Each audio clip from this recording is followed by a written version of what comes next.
പഠിച്ച് പഠിച്ച് മതിയായെന്ന് തോന്നിയാൽ ചെറിയൊരു ബ്രേക്ക് എടുക്കുക.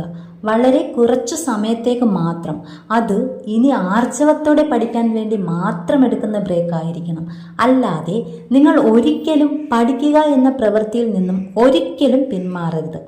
ഇന്ന് നിങ്ങൾ ചെയ്യുന്നതിൻ്റെ റിസൾട്ട് ഏതെങ്കിലും രൂപത്തിൽ ഒരിക്കൽ കിട്ടുമെന്നത് ഉറപ്പാണ്. പക്ഷേ ഇത് മാത്രം വിചാരിച്ചിരുന്നിട്ട് കാര്യമില്ല. ചെയ്യാനുള്ളതൊക്കെ കൃത്യമായി ചെയ്ത ശേഷം ഇങ്ങനെ കുറച്ചൊക്കെ ചിന്തിക്കുന്നതിൽ തെറ്റില്ല. അത് നമുക്ക് ഭയങ്കര ഒരു സെൽഫ് കോൺഫിഡൻസ് ആണ് തരുന്നത്. ചിലരൊക്കെ പറയും ഇനിയും PSC എന്നും പറഞ്ഞുകൊണ്ടിരിക്കുവാണോ, ഏജ് ഇത്ര ആയില്ലേ. ചിലവർ പറയും ജോലിയൊന്നും ആയില്ലേ. ചിലർ പറയും വല്ല പ്രൈവറ്റ് ജോലിക്ക് നോക്ക്, പ്രൈവറ്റ് ജോലിയും നോക്ക്. അങ്ങനെ പല പല കമൻസാണ്. ഇതൊന്നും മൈൻഡ് ചെയ്യരുത്. ഇങ്ങനെയൊക്കെ പറയുമ്പോൾ പറയുന്നവർക്കൊക്കെ ഒരു മനസ്സുഖമാണ്. നമുക്കും അങ്ങനെ തന്നെ ആവണം. കാരണം നമ്മൾ ഒരിക്കൽ ഇത് നേടുമെന്ന് ചിന്തിച്ചുകൊണ്ട് നമ്മളും എപ്പോഴും നമ്മുടെ മൈൻഡ് പോസിറ്റീവായി തന്നെ വയ്ക്കണം. അല്ലാതെ വല്ലവരും പറയുന്ന നെഗറ്റീവ് കാര്യങ്ങൾ ഓർത്ത് വിഷമിക്കാൻ നിന്നാൽ നിങ്ങൾ അവർ പറയുന്ന പോലെയൊക്കെ ആവേണ്ടി വരും ഭാവിയിൽ. പലരും പല അഭിപ്രായവും പറയും. നിങ്ങളുടെ ലക്ഷ്യം എന്താണെന്ന് നിങ്ങൾക്ക് ഉറപ്പുണ്ടായിരിക്കുക. അത് നേടാൻ നിങ്ങളെ മാക്സിമം നിങ്ങളുടെ എഫേർട്ട് ഇടുക. ഒരു എക്സാം എഴുതിയപ്പോൾ എൻ്റെ മാർക്ക് നെഗറ്റീവായിരുന്നു, അതായത് 0യിലും താഴെ. അതായത് ഒരു ക്വസ്റ്റ്യൻ്റെ ആൻസർ പോലും അറിയില്ല എന്നല്ല, എനിക്കറിയാവുന്ന ക്വസ്റ്റ്യൻസ് ഉണ്ടായിരുന്നു, പക്ഷെ അതിന് നെഗറ്റീവ് വന്നിട്ടാണ് എനിക്ക് 0യിലും താഴെ പോയി. അത് എന്ത് തന്നെ ആയാലും നെഗറ്റീവ് ഉണ്ടായാലും ഇല്ലെങ്കിൽ തന്നെയും ഒരു 0യിലും താഴെ മാർക്ക് പോകുമ്പോൾ എൻ്റെ ഒരു നിലവാരം എങ്ങനെയായിരുന്നു എന്ന് നിങ്ങൾക്ക് ചിന്തിക്കാൻ കഴിയുന്നതേ ഉള്ളൂ. അപ്പോൾ അങ്ങനെ തന്നെയായിരിക്കും ആരും ഒരു PSCയിലോട്ട് സ്റ്റാർട്ട് ചെയ്യുമ്പോൾ, PSC എക്സാം എഴുതി തുടങ്ങുമ്പോഴൊക്കെ ഇങ്ങനെ തന്നെയായിരിക്കും നിങ്ങൾ പലവരും. അത് പുറത്ത് പറയാൻ ഒരു നാണക്കേടും വിചാരിക്കേണ്ട ആവശ്യമില്ല. എനിക്ക് 0യിലും താഴ്ന്ന മാർക്ക് പോയിട്ടുണ്ട്.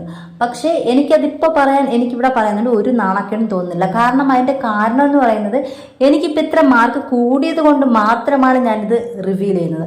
അല്ലാതെ ഞാനിപ്പോൾ ഒരു 15 മാർക്കാണ്, 10 മാർക്കൊക്കെയാണ് നേടിക്കൊണ്ടിരിക്കുന്നത്, 20 മാർക്ക് വരെയൊക്കെ എനിക്ക് പറ്റുന്നുള്ളെങ്കിൽ ഒരിക്കലും ഞാനിത് ഓപ്പണായിട്ട് പറയില്ല.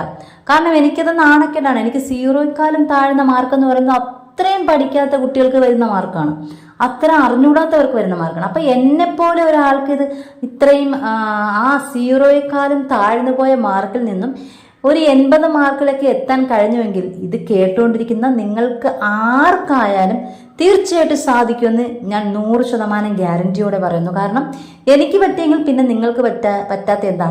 അപ്പോൾ എനിക്ക് പൊതുവെ എല്ലാവർക്കും ഒരു ധാരണയുണ്ട്, മാത്സ് അറിയാവുന്നവർക്കും ഇംഗ്ലീഷ് അറിയാവുന്നവർക്കും ഒക്കെയാണ് PSCക്ക് കിട്ടുന്നത്. ബാക്കി അത് ഇത്തിരി മാത്സിലും ഇംഗ്ലീഷിലൊക്കെ കുറച്ച് പിറകോട്ടായിട്ടുള്ളവർക്ക് കിട്ടാൻ പാടാണ് എന്നൊരു ചിന്തയുണ്ട്. അത് തെറ്റാണ്. ഈ മാത്സും ഇംഗ്ലീഷും ഒക്കെ നമുക്ക് പഠിച്ചെടുക്കാൻ കഴിയുന്ന രീതിയിലുള്ള മാത്സും ഇംഗ്ലീഷും ഒക്കെ മാത്രമേ ഈ സിലബസിലുള്ളൂ. നമ്മൾ സ്കൂളിൽ പഠിക്കുന്ന സമയത്ത് മാത്സിന് മാർക്ക് കുറവായിരുന്നു, ഇംഗ്ലീഷിന് മാർക്ക് കുറവായിരുന്നു. അതുകൊണ്ട് എനിക്കിനി PSCയിൽ ഇത്രയും ഈ ഇംഗ്ലീഷും മാത്സും ഒക്കെ ഇങ്ങനെ ഉണ്ട്, അപ്പോൾ എനിക്ക് അതിൽ മുന്നോട്ട് വരാൻ കഴിയില്ല.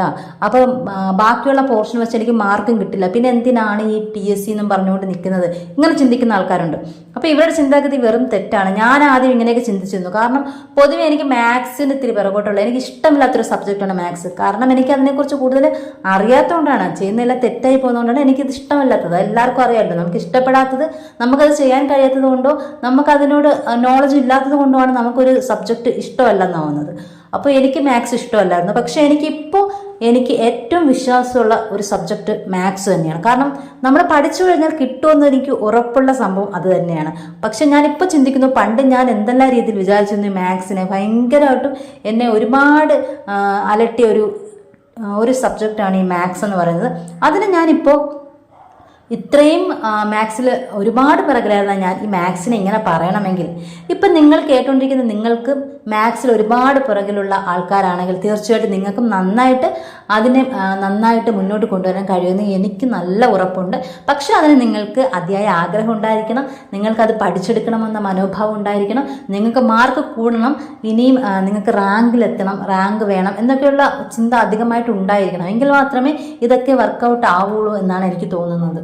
നിങ്ങൾക്ക് ഇത് വേണം എന്ന് വിചാരിച്ചാൽ അത് നേടാൻ നിങ്ങൾക്ക് കഴിയും. അതിനുവേണ്ടി പ്രയത്നിക്കാൻ മനസ്സും അതിയായ വാശിയും അർപ്പണബോധവും ഉണ്ടെങ്കിൽ തീർച്ചയായും നിങ്ങൾക്കും കഴിയും. പക്ഷേ എനിക്കിത് കിട്ടാൻ പോണില്ല, ഇതൊന്നും നടക്കാൻ പോണില്ല എന്ന മൈൻഡാണ് നിങ്ങൾക്കെങ്കിൽ നിങ്ങളിത് വിട്ടേക്കുക. കാരണം നിങ്ങളെ നിർബന്ധിച്ച് മാറ്റിയെടുത്ത് പഠിക്കാൻ മനസ്സ് വരുത്തുക എന്നൊക്കെ പറയുന്നത് നിങ്ങളുടെ തന്നെ ടൈം കളയുന്ന ഒരു ഏർപ്പാടാണ്. നിങ്ങളുടെ ഉള്ളിൽ വേണമെന്നുള്ള വാശിയില്ലെങ്കിൽ അത് ഉണ്ടാക്കിയെടുക്കാൻ മറ്റുള്ളവരെ കൊണ്ട് കഴിയുമായിരിക്കും. പക്ഷേ അത് നിലനിൽക്കുന്നത് കുറച്ച് നാളുകളിലേക്ക് മാത്രമായിരിക്കും. അവനവൻ്റെ ഉള്ളിൽ നിന്നും ഉണ്ടാകുന്ന ഒരു തരം വാശി, ആഗ്രഹം, ഇതൊക്കെ മറ്റൊരാളുടെ വാശിയിലൂടെയോ ആഗ്രഹത്തിലൂടെയോ ഒന്നും നേടാൻ കഴിയില്ല. മറ്റൊരാളെ പറഞ്ഞുകൊണ്ട് നമുക്കത് നേടാൻ കഴിയില്ല. നിങ്ങൾ എങ്ങനെയൊക്കെയാണ് നിങ്ങളുടെ ഭാവിയെക്കുറിച്ച് ഓർ നിങ്ങളുടെ ജോബ് എന്ന സ്വപ്നത്തെക്കുറിച്ച് ചിന്തിക്കുന്നത്, ആ ചിന്തകളാണ് നിങ്ങളുടെ ഭാവി നിർണ്ണയിക്കുന്നത്. നിങ്ങൾക്ക് രണ്ട് രീതിയിലും ചിന്തിക്കാൻ കഴിയും, പോസിറ്റീവായിട്ടും നെഗറ്റീവായിട്ടും. പോലീസ് കോൺസ്റ്റബിൾ എക്സാമിന് പോയപ്പോൾ എനിക്ക് കിട്ടിയ മാർക്കാണ് 0-ലും താഴെ എന്ന് പറഞ്ഞത്. ഇത് പറയാൻ എനിക്ക് ഇപ്പോഴും നാണക്കേടൊന്നും ഇല്ലയെന്ന് ഞാൻ പറഞ്ഞു. കാരണം എനിക്കിപ്പോൾ 50, 60, 70, 80 മാർക്ക് റേഞ്ചൊക്കെ ഉണ്ട്. അപ്പോൾ അതിന് മുകളിലൊക്കെ എനിക്ക് 80-ന് മുകളിലോട്ട് പോയിട്ടില്ല. എനിക്ക് 80 വരെയാണ് ലാസ്റ്റ് കിട്ടിയ മാർക്ക്. അപ്പോൾ ഇതുവരെ സ്കോർ ചെയ്തുകൊണ്ടാണ് എനിക്ക് പണ്ടത്തെ കാര്യം നിങ്ങളോട് പറയാൻ കഴിയുന്നത്. അപ്പോൾ തീർച്ചയായിട്ടും നിങ്ങൾക്കും ഇത്രയും മാർക്ക് കുറവാണെങ്കിൽ തീർച്ചയായിട്ടും നിങ്ങൾക്കും അത് ഇമ്പ്രൂവ് ആക്കാൻ കഴിയുമെന്നാണ് ഞാൻ ഇതിലൂടെ വീണ്ടും നിങ്ങളോട് പറയുന്നത്. ശരിക്കും ഇത് പറയുമ്പോൾ എനിക്ക് കുറച്ച് അഭിമാനമൊക്കെ ഉണ്ട്. കാരണം എന്ന് വെച്ച് കഴിഞ്ഞാൽ എനിക്കിപ്പോൾ പറയാൻ കഴിയുന്നുണ്ട്, എനിക്ക് ഭയങ്കരമായിട്ട് മാർക്ക് കുറവായിരുന്നു, പക്ഷെ എനിക്കിപ്പോൾ ഇത്രയും മാർക്കുണ്ട്. അപ്പോൾ ഈ ഒരു ദൂരം എന്ന് പറയുന്നത് വളരെയധികം കഷ്ടപ്പെട്ടിട്ട് തന്നെയാണ്, ഒരു ഹാർഡ് വർക്കിൻ്റെയാണ്.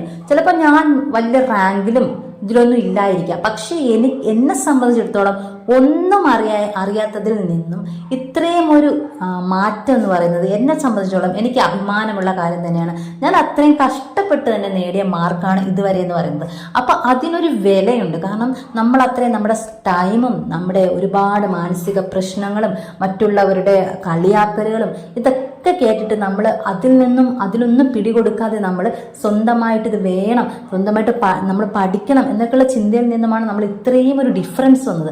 ആ ഡിഫറൻസ് കൊണ്ടുവരാൻ കഴിഞ്ഞുവെങ്കിൽ നിങ്ങൾ ഈ കേൾക്കുന്ന നിങ്ങൾക്ക് എല്ലാവർക്കും ഇതുപോലെ മറ്റുള്ളവർ പറയുന്നത് കേട്ട് അതൊന്നും മൈൻഡ് ചെയ്യാതെ നിങ്ങൾക്ക് സ്വന്തമായിട്ട് ദൃഢനിശ്ചയം ഉണ്ടെങ്കിൽ തീർച്ചയായിട്ടും നിങ്ങൾക്കും ഇത്രയധികം മാർക്ക് ഇമ്പ്രൂവ് ചെയ്യാൻ കഴിയുമെന്നുള്ളത് ഉറപ്പാണ്. അപ്പം നമ്മൾ മാർക്കിങ്ങനെ കൂടി വരുന്നതോറും ഓട്ടോമാറ്റിക്കലി നമ്മൾ ലിസ്റ്റിലൊക്കെ വരും. പിന്നെ ഇടയ്ക്ക് കുറച്ച് അസുഖങ്ങളും കാര്യങ്ങളൊക്കെ ആയിട്ട് ഞാൻ ഒരുപാട് ഡൗൺ ആയിട്ടുണ്ടായിരുന്നു. അപ്പോൾ ഇതൊന്നും വേണ്ട എന്നൊക്കെ വിചാരിച്ചു. പക്ഷെ കുറച്ച് കഴിഞ്ഞ് വീണ്ടും എങ്ങനെയൊക്കെയോ ഇവിടെ തന്നെ എത്തി. പഠിച്ച് ഉഷാറായി വരുമ്പോഴൊക്കെ നെഗറ്റീവ് ചിന്തകളാണ്, പഠിക്കണോ എന്നൊക്കെ ഇങ്ങനെ തോന്നും. എല്ലാ ദിവസവും എങ്ങനെയാണ് എപ്പോഴും ചിന്തിക്കുമായിരുന്നു. പിന്നെ നമുക്ക് പതുക്കെ മനസ്സിലായി തുടങ്ങി. ഇങ്ങനെ ഒറ്റയ്ക്കിരുന്ന് ഇത്തരത്തിൽ ചിന്തിച്ചുകൊണ്ടിരുന്നുകൊണ്ട് എനിക്ക് പ്രത്യേകിച്ച് ഒന്നും കിട്ടിയില്ല, എനിക്ക് എന്തെങ്കിലും ബെനിഫിറ്റ് ഉണ്ടായിട്ടില്ല. അതിലുപരി എന്തുമാത്രം ഡിപ്രഷനാണ് അത് ഉണ്ടാക്കുന്നത്. നമ്മൾ ചെയ്യാനുള്ളത് കറക്റ്റായിട്ട് ചെയ്യുക, അതിനുള്ള ഫലം എവിടെയെങ്കിലും നമുക്ക് ലഭിക്കുമെന്ന് ഞാൻ ഉറച്ചു വിശ്വസിക്കുന്നു. അല്ലാതെ ഇത്തരത്തിൽ നെഗറ്റീവ് രീതിയിൽ ചിന്തിച്ചിരുന്നുകൊണ്ട് പ്രത്യേകിച്ച് ഗുണങ്ങളൊന്നും കിട്ടുന്നില്ല എന്ന് എല്ലാവർക്കും അറിയാവുന്ന സത്യമായിട്ടുള്ള കാര്യമാണ്. എനിക്ക് പ്രത്യേകിച്ച് പഠിക്കാൻ വേണ്ടിയിട്ട് ടൈം ടേബിൾ ഒന്നും ഇല്ല ഇപ്പോൾ. പണ്ട് അങ്ങനെയൊക്കെ ഉണ്ടായിരുന്ന പല ടൈം ടേബിൾ സ്കൂളിലൊക്കെ പഠിക്കുമ്പോൾ ഉള്ള പോലെ ഇപ്പോൾ എനിക്ക് അതൊന്നും സെറ്റ് ആവുന്നില്ല. ഞാനിപ്പോൾ കുറച്ച് ഡേയ്സ് എടുത്ത് ഒരു ടാർജറ്റ് പോലെയൊക്കെയാണ് പഠിക്കുന്നത്. ആ ഒരു രീതിയാണ് എനിക്ക് അതാണ് കൂടുതൽ കംഫർട്ടബിളായി തോന്നിയത്. നിങ്ങളും നിങ്ങൾക്ക് പറ്റിയ രീതിയിൽ എങ്ങനെയൊക്കെ എന്ന് സ്വയം കണ്ടുപിടിക്കുക. നിങ്ങൾക്ക് ഏറ്റവും കംഫർട്ടബിൾ ആയിട്ടുള്ളത് അത് മറ്റുള്ളവർക്ക് എങ്ങനെ പറഞ്ഞു തരാൻ കഴിയും, അത് നിങ്ങൾ തന്നെ കണ്ടുപിടിക്കേണ്ടി വരും. അങ്ങനെ കണ്ടുപിടിക്കാൻ നിങ്ങൾക്ക് തോന്നണമെങ്കിൽ നിങ്ങൾക്ക് അതിനോടൊരു ആവേശം ഉണ്ടായിരിക്കണം. എനിക്ക് റാങ്ക് നേടണം, വേണം എന്ന തോന്നൽ ഇതുണ്ടെങ്കിൽ മാത്രമേ ഇതൊക്കെ നടക്കുകയുള്ളൂ. അല്ലാതെ മറ്റൊരാൾ വന്നു കഴിഞ്ഞിട്ട് നിങ്ങൾ അങ്ങനെ നേടണം, ഇങ്ങനെ നേടണം, അത് ചെയ്യണം, ഇത് ചെയ്യണം, ഈ രീതിയിൽ പഠിക്കൂ, ആ രീതിയിൽ പഠിക്കൂ, ഈ ടൈം ടേബിൾ യൂസ് ചെയ്യൂ, ഈ കോഡ് ഉപയോഗിക്കും എന്നൊക്കെ പറഞ്ഞാലും നമ്മുടെ ഉള്ളിൽ നമുക്കത് വേണം, അത് നേടണമെന്നൊരു ആവേശമുണ്ടെങ്കിൽ മാത്രമേ നമുക്ക് അതൊക്കെ അക്സെപ്റ്റ് ചെയ്യാനും അതോടൊപ്പം അതൊക്കെ നമുക്ക് വർക്കൗട്ട് ആവാനും അതോടൊപ്പം നമുക്ക് പറ്റുന്നില്ലെങ്കിൽ അത് മാറ്റിയിട്ട് നമ്മുടേതായ രീതി നമുക്ക് കണ്ടുപിടിക്കാനും കഴിയുള്ളൂ. അപ്പോൾ ഇതിൻ്റെ മെയിൻ കാരണം നമുക്കിത് വേണമെന്നുള്ള ആ ഒരു വാശിയാണ്. അപ്പോൾ എല്ലാവരും നല്ല ചിന്തകളും തോന്നലുകളും ഒക്കെ ആയിട്ട് നന്നായിട്ട് പഠിക്കട്ടെ. അത് നിങ്ങളുടെ ലൈഫ് മനോഹരമാക്കട്ടെ. അപ്പോൾ thank you so much for watching.